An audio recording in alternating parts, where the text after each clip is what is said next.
There's not much to do when all I can is thinking. Assalamualaikum warahmatullahi wabarakatuh. Salam sejahtera buat kita semua. Perkenalkan, saya Sindo Maroganda Marbun, mahasiswa Program Studi Ilmu Politik Fakultas Hukum Universitas Negeri Jambi tahun 2020 dengan NIM H1B1 240. Dalam video kali ini bertujuan untuk memenuhi ujian akhir semester mata kuliah Kajian Demokrasi dengan dosen pengampu Bapak Hatta Abdi Muhammad, SIP, MIP. Dalam video kali ini saya akan mengangkat dua materi kajian demokrasi, di mana materi yang pertama berjudul Konsep Dasar, Urgensi, dan Prinsip Demokrasi, dan materi yang kedua mengenai Problem Demokrasi Elektoral. Mari kita simak penjelasan materi yang pertama.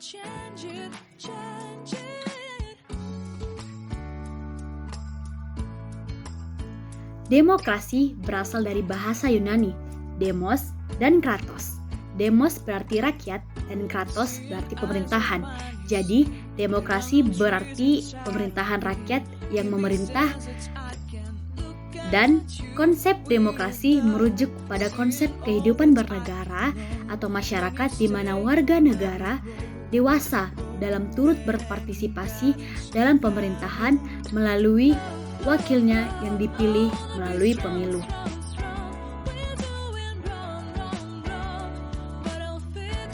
Begitu banyak manfaat demokrasi yang dapat kita rasakan. Seperti yang pertama, kesetaraan sebagai warga negara. Demokrasi bertujuan memperlakukan sama dan sederajat semua orang. Kesetaraan ini tidak hanya berhubungan dengan penerapan kebijakan pemerintah, namun juga perlakuan yang sama terhadap pandangan, pilihan, atau pendapat setiap warga negara. Yang kedua, ada memenuhi kebutuhan-kebutuhan umum. Dibandingkan dengan pemerintahan lain seperti sosialis dan fasis, pemerintahan yang demokratis lebih mungkin untuk memenuhi kebutuhan-kebutuhan rakyat biasa. Semakin besar suara rakyat dalam menentukan kebijakan, maka semakin besar pula kemungkinan kebijakan itu untuk mencerminkan keinginan dan aspirasi rakyat.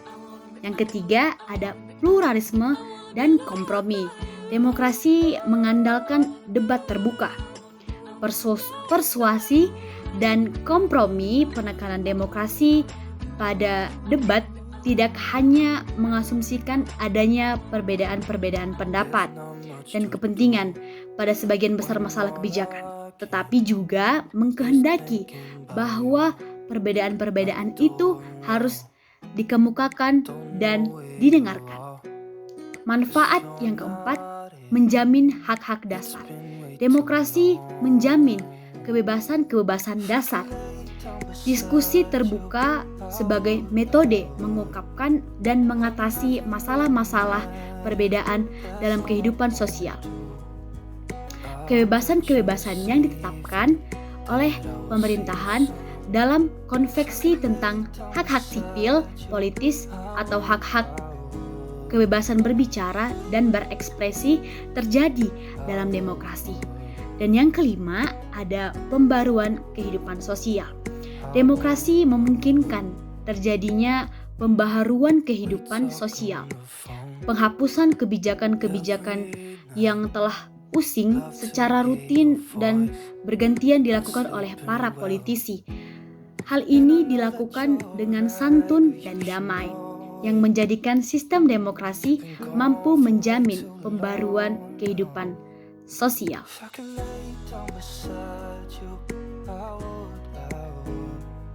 Menurut Robert Adolph terbagi menjadi 6. Yang pertama, adanya kontrol atau kendali atas keputusan pemerintahan.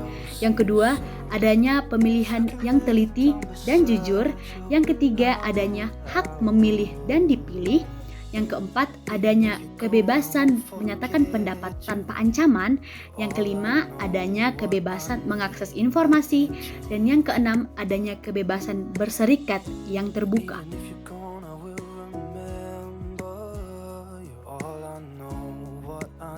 Sedangkan parameter demokrasi terbagi menjadi 4. Yang pertama, pembentukan pemerintahan melalui pemilu yang jujur dan teliti. Yang kedua, sistem pertanggungjawaban pemerintah, yaitu mempertanggungjawabkan kinerjanya secara transparan dan dalam periode tertentu. Yang ketiga, pengaturan sistem dan distribusi kekuasaan negara. Kekuasaan negara yang dijalankan secara distributif untuk menghindari penumpukan kekuasaan pada satu tangan. Yang keempat, pengawasan oleh rakyat demokrasi. Membutuhkan pengawasan oleh rakyat secara check and balance terhadap kekuasaan yang dijalankan oleh eksekutif dan legislatif.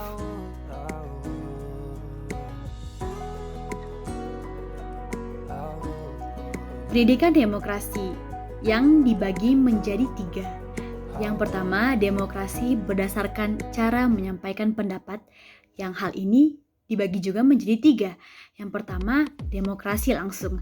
Dalam demokrasi langsung, rakyat diikutsertakan dalam proses pengambilan keputusan untuk menjalankan kebijakan pemerintahan.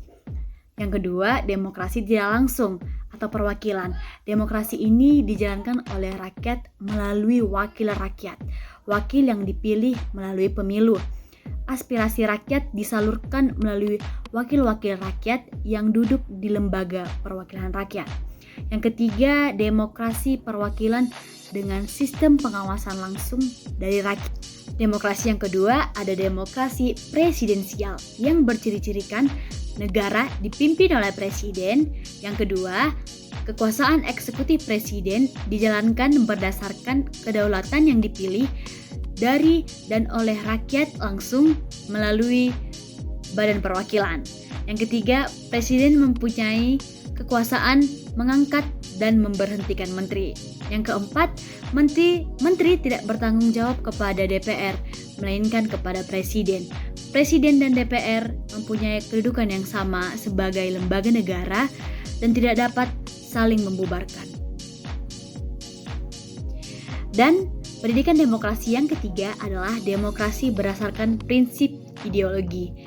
Dan hal ini juga dibagi menjadi 4. Yang pertama, demokrasi liberal. Ia memberikan kebebasan yang luas kepada individu, campur tangan pemerintah dalam hal ini diminimalkan bahkan ditolak. Tindakan sewenang-wenang pemerintah kepada rakyat dihindari dan pemerintah bertindak atas dasar konstitusi atau hukum dasar. Yang kedua, demokrasi rakyat atau proletar, di mana hal ini bertujuan untuk mensejahterakan rakyat. Negara yang dibentuk tidak mengenal perbedaan kelas. Semua mempunyai persamaan yang sama dalam mata hukum dan hak politik. Yang keempat ada pendidikan demokrasi yang keempat adalah demokrasi berdasarkan wewenang dan hubungan antar kelengkapan negara. Ini juga dibagi-bagi menjadi beberapa bagian, di mana yang pertama demokrasi sistem parlementer, di mana demokrasi ini berciri-cirikan yang pertama DPR lebih tinggi daripada pemerintah. Yang kedua, kepala pemerintahan atau eksekutif disebut sebagai Perdana Menteri yang memimpin sejumlah menteri dan bertanggung jawab kepada DPR. Yang ketiga, program kebijakan kabinet disesuaikan dengan tujuan politik anggota parlemen. Yang keempat, kedudukan kepala negara biasanya hanya sebagai simbolis. Dan yang kelima, jika pemerintahan dianggap tidak mampu, maka DPR berhak meminta mosi tidak percaya kepada parlemen untuk membubarkan pemerintah. Dan pendidikan demokrasi yang kedua ada pendidikan demokrasi berdasarkan titik perhatian atau prioritas, di mana hal ini juga dibagi menjadi 3. Yang pertama, demokrasi formal. Secara hukum, ia menempatkan semua orang dalam posisi yang sama. Setiap individu diberikan kebebasan berdemokrasi. Hal ini juga disebut sebagai demokrasi liberal. Yang kedua, demokrasi material. Demokrasi ini memandang manusia memiliki kesamaan dalam bidang ekonomi sosial. sehingga persamaan di bidang politik ini menjadi sebuah prioritas. Demokrasi ini dikembangkan di negara-negara sosial komunis. Dan yang ketiga, demokrasi campuran. Demokrasi ini merupakan campuran kedudukan demokrasi di atas. Demokrasi ini berupaya menciptakan kesejahteraan bagi seluruh rakyat dengan menempatkan persamaan derajat dan hak setiap orang.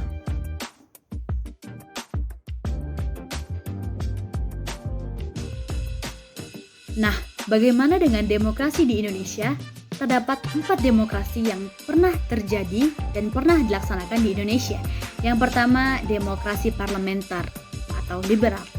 Demokrasi parlementer di pemerintahan Indonesia telah dipraktekkan pada masa berlakunya Undang-Undang Dasar 1945 pada periode yang pertama, yaitu pada tahun 1945 sampai 1949. Kemudian dilanjutkan di masa berikutnya di RIS, Republik Indonesia Serikat. Undang-Undang sementara 95 diberlakukan. Pelaksanaan demokrasi parlementer disebut secara yuridis berakhir pada 5 Juli 1959 bersamaan dengan pemberlakuan kembali Undang-Undang Dasar 1945. Yang kedua, demokrasi terpimpin. Kegagalan konstitusional dalam penetapan undang-undang baru yang diikuti suhu politik yang memanas dan membahayakan demi keselamatan bangsa dan negara, maka tanggal 5 Juli 1959 Presiden Soekarno mengeluarkan Dekret Presiden.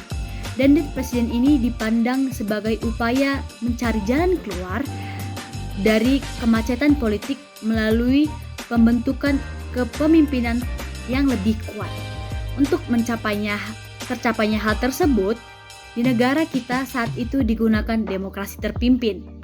Secara konsepsional, demokrasi terpimpin memiliki kelebihan yang dimana dapat mengatasi permasalahan yang dihadapi masyarakat kala itu. Hal ini dapat dilihat dari ungkapan Presiden Soekarno dalam memberikan amanat kepada konstituante pada tanggal 22 April 1959 tentang pokok-pokok demokrasi terpimpin. Antara lain, yang pertama, demokrasi terpimpin bukanlah diktator. Yang kedua, demokrasi terpimpin adalah demokrasi yang cocok dengan kepribadian dan dasar hidup bangsa Indonesia. Yang ketiga, demokrasi terpimpin adalah demokrasi di segala soal kenegaraan dan kemasyarakatan yang meliputi bidang politik, ekonomi, dan sosial. Yang keempat, inti dari pimpinan demokrasi terpimpin adalah permusyawaratan yang dipimpin oleh hikmat kebijaksanaan. Dan yang kelima, oposisi.